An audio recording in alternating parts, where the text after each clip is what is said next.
Faisal, when you shared your experience, your personal experience of salvation and that process that you went through, what was coming up for me was a real curiosity about, well, two things. One is I'd love to hear anything you'd like to share about essence as it relates to that process, going through the despair and then finding some level of salvation, and also the sort of what's happening. So once someone is graced with, let's say, a no self nature understanding, realization, enlightenment, whatever you want to, however you want to refer to it, that it is at one level, one aspect of it is a cessation of the mental thinking, right? And what's happening with the soul through that process, and how does the soul come out of that, or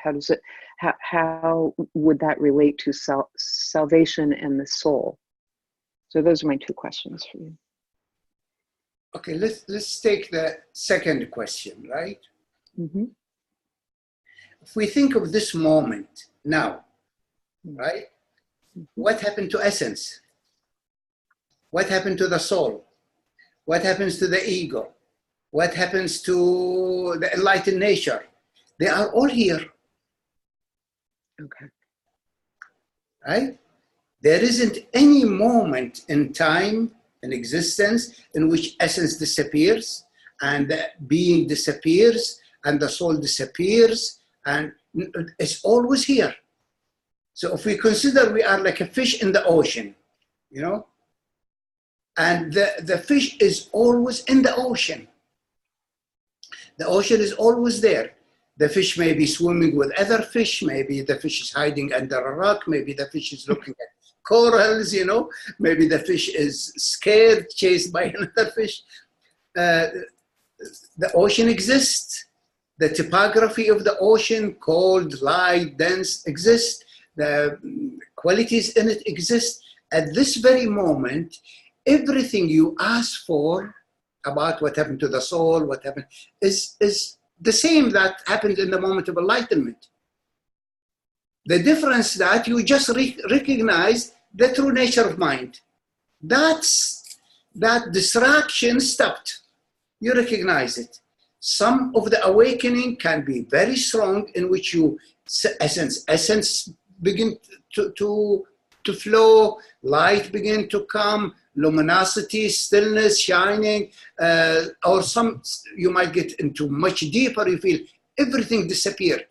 There isn't anything, just pure awareness. Or you might feel you have a glimpse of awareness and lightness, but you also feel your ego is on the side, doubting, and, you know, so there is a gradation of experiencing of enlightenment, let's call it, you know. Okay. There is experiences, some teacher said it's called mini enlightenment. You really recognize the nature, you know, but then you fall from it, you know. Or you can have enlightenment like Buddha, in which it was like grand enlightenment, took him 40,000 lifetimes to reach it.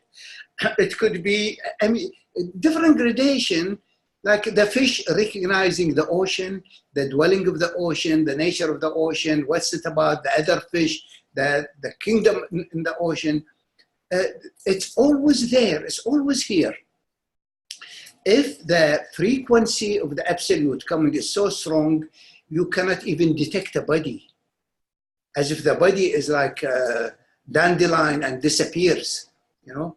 The radiance is so strong, there is only radiance. But sometimes the radiance comes as gentle, you know, very delicate, very gentleness. You feel your body softening, relaxing, and the boundaries disappearing, and you feel beginning to fill up with the presences and in the field. So the gradation of the experiencing of that field, you know, dictate what you are aware of. You know, what we are aware of is what makes us think about soul or no soul, presence or no presence. You know, the reality is something else. The reality are all there. And in my moment of awakening or enlightenment, I felt everything disappeared.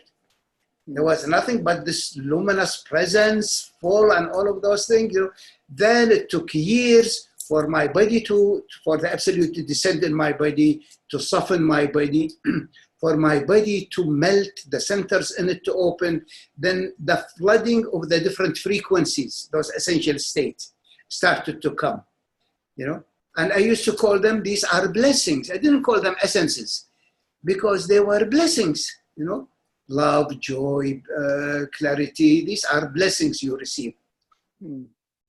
So the linear thinking that we have is that it is this experience or that experience. I went in the absolute or I came out of the absolute. If anybody watching me, they would see I am still sitting there, you know, meditating, still my body having this and having that and all of that, you know.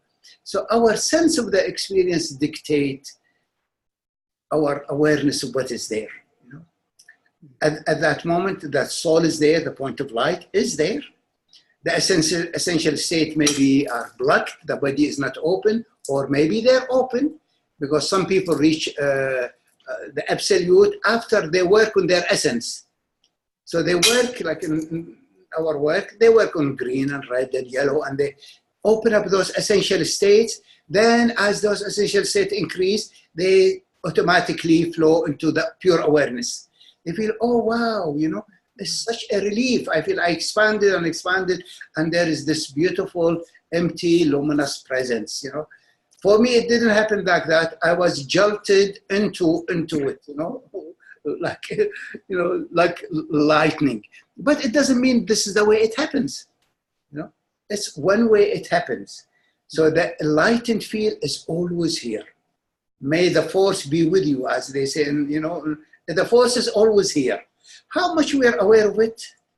Are we aware of it with ego? Are we aware of it without ego? Are we aware of it through the lenses of essence? You know? So that might answer, you know, what happens to it. Nothing, everything is there, but we are not aware. We are not conscious. The more we ripen in the awareness and in the essential state, we experience the richness and the differentiation and also the purity of that state. But if we make the purity of that state the goal, that we always experience it in its purity, then we fall into the prejudice of enlightenment. Then we only want that experience and we become, you know, absolutist. Then we miss so much and we leave the soul behind and we leave essence behind, and then big trouble. We become spiritual, you know, materialist, you know, or absolutist materialist. You know, yeah. Right. So bypassers. Bypassers. Bypassing the reality of life. Yeah, yeah. The totality. We just attach to one, you know, the field itself. But that's a field. It's a beautiful field, you know, and it's a field of pure potentiality and creativity. We plant in it, and whatever we plant in it to grow. Plant in it goodness, goodness grows. Plant in it evil, evil grows. It's a field. It's really a field.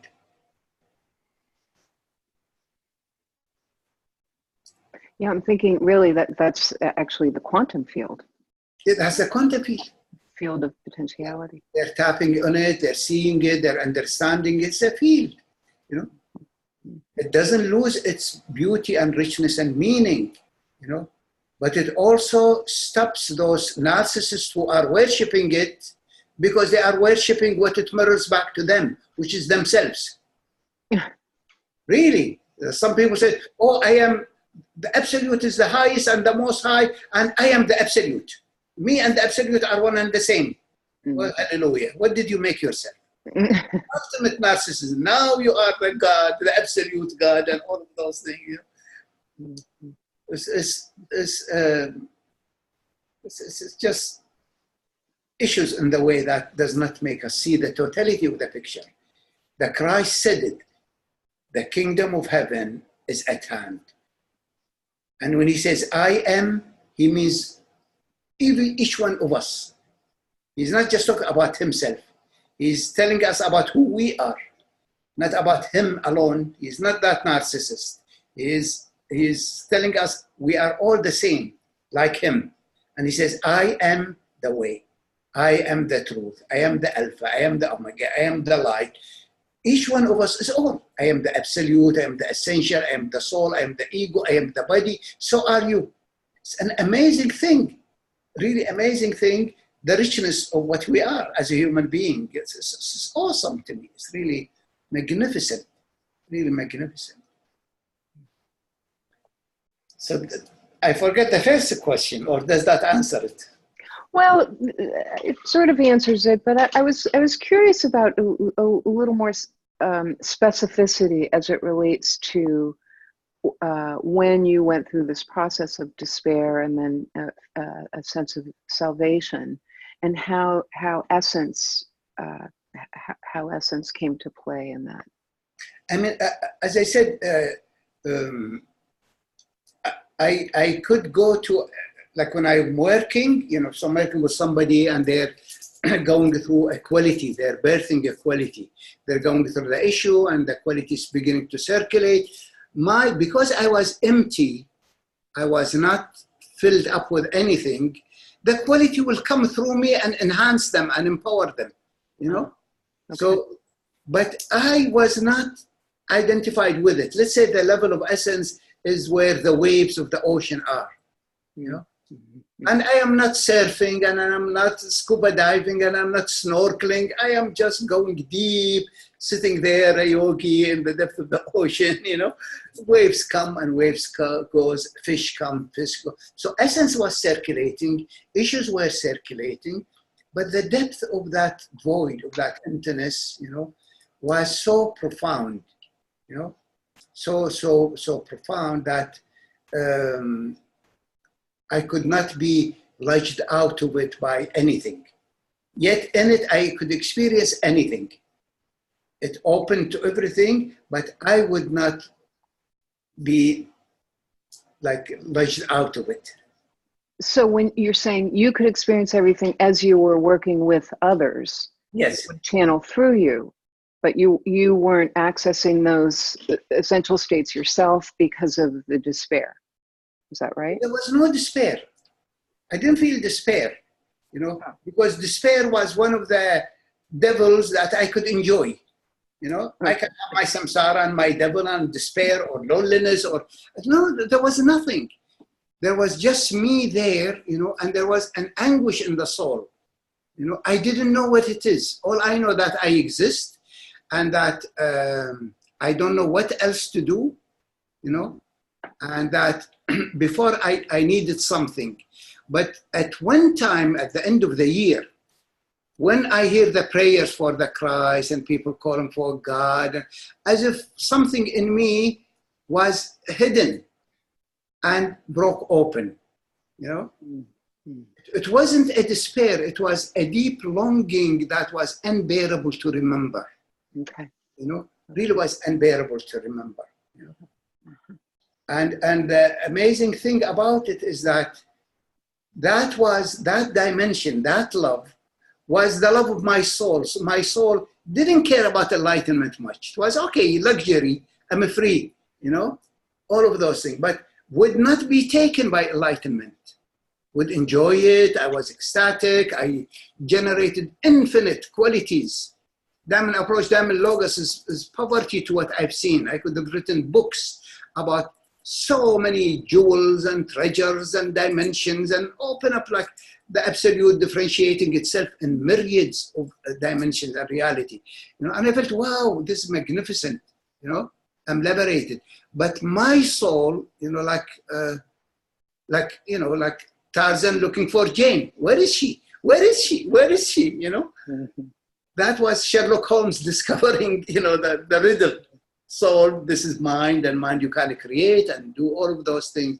But my soul had a special longing for something I didn't know. It was so painful that I even used enlightenment, even used the essential domain not to go to it. And in our work, we call it the soul station. And each one of us, each soul, when it is born, it's born with a certain quality. You see that when babies born, children are not the same. Mm-hmm. Each one has a different flavor, has a different quality. This one is naughty, this one is Buddha, this one is, I don't know, you name it, jungly, different souls. So each soul has a quality most dominant in it. Dalai Lama is compassion, Karmapa is peace, and you name it. Each soul has a particular emanation more dominant in it. And we call that soul station. And soul station, each quality when it is born, each soul, I mean, when it is born, it's born with that quality, its authentic quality of its nature. And through the prenatal stages in the womb and later on, interference happen due to merging with the environment. The soul loses connection to its very nature. You know, the effect of the environment may make it lose this aspect, whether it's love or joy or kind soul or peaceful soul or powerful soul. Different souls have different qualities, you know. And this soul station usually is one that often in so much of the work, spiritual work, including awakening and enlightenment, bypasses this. Because when you reach this, you reach the depth of immensity of grief and sorrow, the dark night of the soul, the grief in the soul, that it has separated. And it not only separated from the divine, but also separated from its nature. And that's the most, I don't know, this, I call this primary narcissism. You know, the primary narcissism in every soul is the loss of its own nature. Secondary narcissism, losing, you know, certain quality of itself, of its nature. But primary, losing is the most important nature of what it is. You know, imagine that Dalai Lama born as a Buddha of compassion, and he loses compassion.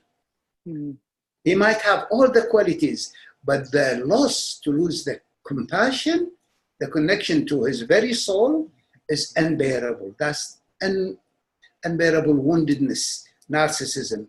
So for me, it was dancing in all the galaxies and the stars, as if being made me do all this dance to bring the teachings, only then by the end to take me back home.